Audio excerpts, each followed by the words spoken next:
Good morning. আজকে সারাদিন কি করলাম তোমাদের সাথেই শেয়ার করব। ঘুম থেকে উঠেই সমস্ত ঘরের কাজ সেরে ফেলেছিলাম। আর তারপর কালকে রাতে চুল বাঁধতে বলেছিলাম দিয়াকে, এমন চুল বেঁধেছে পুরো আমার চুলের জট পেকে গেছে, পুরো পাগলের মতো অবস্থা হয়ে গেছে। আর তারপর কিন্তু আমি সোজা চলে আসলাম ফ্রেশ হয়ে নিচে। আর আজকে আমি এখন বাদাম খেয়েই ব্রেকফাস্টটা চালু করব। বাদামের পর খেয়েছিলাম কিছু ফল, কারণ এখন ডাইজেস্টের একটু প্রবলেম হচ্ছে, সেই জন্য যতটা পারছি হালকা খাবার খাচ্ছি। বেশ লেটে ঘুম থেকে ওঠার কারণে একদম সোজা স্নান টান করে পেট ভরে ভাত খাবো, তার জন্যই প্রিপারেশন।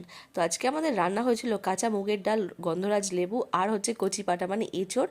আর গরমকাল মানে বাঙালির ঘরে চাটনি হবে না, সেটা আবার হয়।